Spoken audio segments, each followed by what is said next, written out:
Graça e paz, graça e paz. Bom dia, Deus abençoe a todos. No Evangelho de Mateus, no capítulo 7, Jesus está falando da importância da perseverança, de que devemos perseverar em oração diante de Deus. Expor a nossa fé e a nossa confiança naquele que é poderoso e fiel para nos conceder infinitamente mais do que nós podemos até sonhar que Ele esteja disposto a realizar. Mas no caso aqui, usando a pérola, usando as metáforas do tesouro, devemos guardar para nós e para Deus tudo aquilo que de fato é importante para as nossas vidas, na nossa jornada espiritual. Proteja a sua fé, proteja a sua esperança, proteja. Você pode se blindar assim, você tem o direito de proteger a sua alma, o seu espírito, as suas convicções mais íntimas e apresentá-las diante de Deus. Por que a Bíblia fala isso? Porque Deus é bom, infinitamente bom, muito melhor do que qualquer um de nós. Então Jesus fala assim: ou qual dentre vós é o homem que, se o filho pedir pão, lhe dará uma pedra? Ou se lhe pedir peixe, lhe entregará uma cobra? Assim, se vós, sendo maus, quando comparado a Deus, que é perfeitamente bom, nós somos maus mesmo. Sabeis dar bons, se vós sendo maus, sabeis dar bons presentes aos vossos filhos, quanto mais vosso Pai que está nos céus dará o que é bom aos que lhe pedirem. Portanto, tudo quanto quereis que as pessoas vos façam, assim fazei vós também a elas, pois esta é a lei e os profetas. Graças a Deus pela sua palavra. Tá? A espiritualidade sonhada e proposta de que é minha vida com Deus. É a sua vida com Deus. Mas isso deve refletir em termos práticos. O que te é precioso, você preserva e apresenta diante de Deus. Agora, como Deus quer que você se comporte em relação às demais pessoas, também faz parte. Você tem que preservar-se e apresentar diante de Deus. E neste mundo, expressar a vontade de Deus para todos.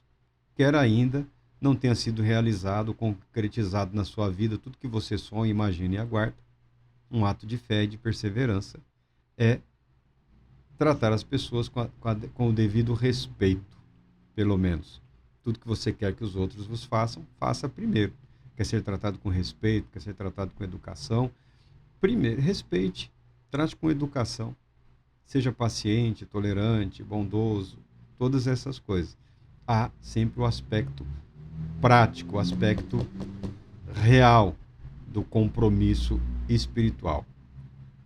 Isso nos conduz, perdão, minha voz está voltando, estamos melhorando, estamos intensificando a atividade física, mas ainda de vez em quando falha, tá? Tudo isso nos conduz aqui aos dois caminhos. Né? Entrai pela porta estreita, pois larga é a porta e amplo o caminho que levam à perdição, e muitos são os que entram por esse caminho. Porque estreita é a porta e difícil o caminho que conduz à vida. Apenas uns poucos encontram esse caminho. Amém. Graças a Deus pela sua palavra. Jesus está usando a imagem e o fato, naquela época. As principais cidades, as cidades mais importantes, eram muradas. Jerusalém, por exemplo, era uma cidade murada, uma cidade protegida. Algumas cidades eram dotadas não só de um muro, mas à frente desse muro eles faziam morros, obstáculos de terra, de pedra, que seria um muro avançado para dificultar as invasões, os ataques dos inimigos. As caravanas, os comerciantes, quando chegavam fora do horário, eles tinham que aguardar do lado de fora, porque os portões da cidade eram fechados num determinado horário lá. Tá? Um determinado horário, tocava lá e era fechado.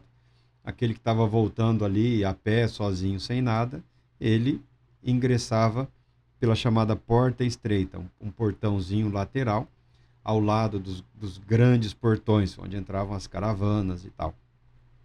E a pessoa entrava por ali, era um lugar apertadinho, passava uma pessoa, um indivíduo por vez. Isso era para a segurança dos moradores da cidade, para evitar que ladrões, assaltantes, não é de hoje que tem esses criminosos que invadem cidades, prendem, matam, roubam, saqueiam. Isso daí sempre existiu. E a proteção naqueles tempos é essa. Hoje, o comportamento similar é das pessoas que vivem em condomínios, né? Condomínios fechados, com proteção, identificação, quem você está visitando, se foi autorizado, não foi. Preocupação com a segurança sempre existia. Os templos religiosos, naquele período, funcionavam como bancos. Então, você imagina a cidade de Jerusalém, um único templo para toda a nação, todo o povo. Era banco, onde as pessoas guardavam seus bens, as suas riquezas, e também funcionavam como depósitos de cereais, de grãos, de alimentos.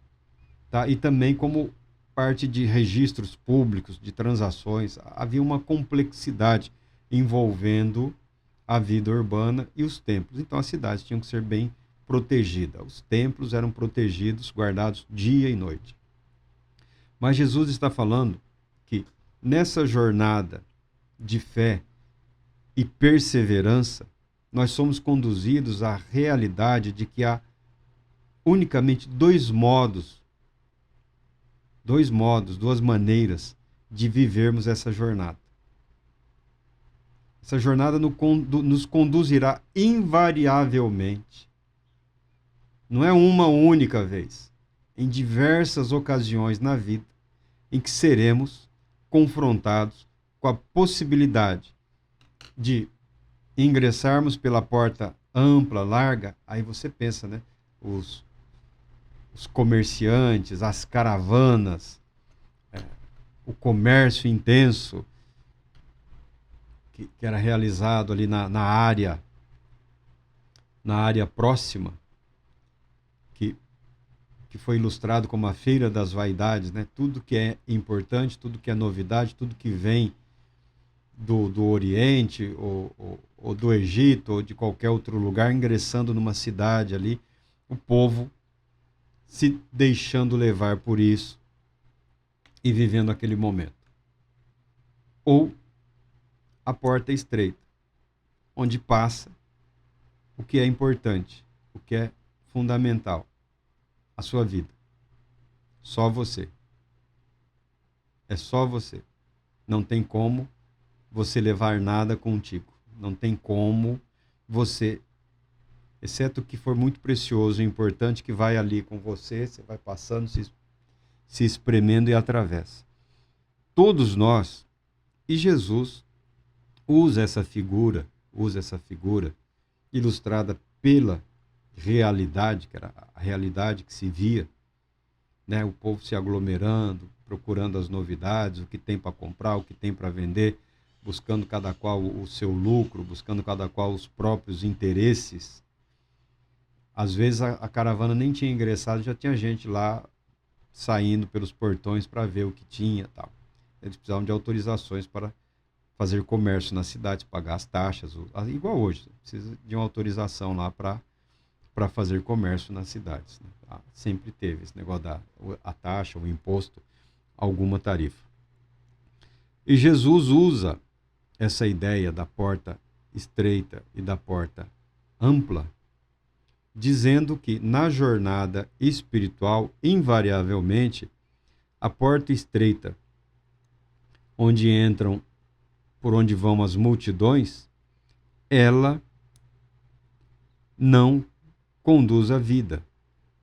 Tudo que é muito fácil, invariavelmente, acaba conduzindo à perdição. Jesus está dizendo que o perseverar na fé vai nos conduzir a essa posição, a esse momento de decisão. Eu não diria eu diria que são vários. São vários momentos. Alguns perseveraram pelo caminho estreito, em determinada ocasião, falaram, já que todo mundo está indo, eu vou também. Outros têm se mantido fiéis. Não. Se der certo, amém. Mas eu não estou perdendo nada em preservar a minha fé, a minha integridade. Não estou perdendo nada. Não ganhei dinheiro. Não ganhei voto. Não ganhei prestígio. Não ganhei relevância. Não ganhei títulos. Mas o que me interessa é preservar a minha vida com Deus. Na multidão, na Feira das Vaidades, lá, conforme John Bunyan propôs, tem toda aquela alegria, aquela euforia, e danças, e cantos, e jogos, e comilança, e pessoas bebendo, aquela alegria acima do tom, até sempre festejando, rindo, gargalhando, uma alegria às vezes forçada, uma euforia sempre presente. Não, não é para mim. Não é para mim isso daí. Se der certo, amém, que Deus abençoe. Mas eu vou seguir o meu caminhozinho aqui simples. Eu vou seguir aqui pelo caminho em que Deus mostra quem eu realmente sou. Eu vou seguir pelo caminho em que eu não vou para a feira, eu não vou para o parque, não me leva para o parque de diversões, não me leva para o teatro, não me leva para o parque aquático. Nada tenho contra nenhuma dessas atividades, eu estou apenas ilustrando. Não me leva à dispersão. Eu vou seguir pelo caminho que me leva à sala do trono. Porque o que eu pedi foi uma audiência com o rei. Eu não pedi para frequentar um parque de diversões. Eu não pedi para fazer parte de um grupo de teatro. Eu não pedi para fazer parte de um ajuntamento político, seja ele qual for. O que eu pedi foi uma audiência com o Todo-Poderoso Deus. Se eu preciso me despir de todas essas vaidades, eu o farei. Se eu preciso renunciar a toda essa alegria temporária, passageira, regada a bebidas, a comidas, a distrações, eu renunciarei. Porque o que eu preciso é estar diante do Rei. É a porta estreita? É o caminho estreito? Há exigências? Eu aceito. Eu aceito. Porque eu só tenho essa vida. E nessa vida, eu só tenho esta oportunidade. Se ele me rejeitar agora, eu não sei quando ele vai ter condições de me ouvir. E se o dia de Deus é hoje, por que eu vou passar esse dia brincando, me distraindo, deixando de usufruir da presença daquele que pode transformar toda a minha vida, todo o meu ser? Então nós renunciamos a muita coisa. Todos nós renunciamos, meu irmão. Não foi só você. Todos nós renunciamos.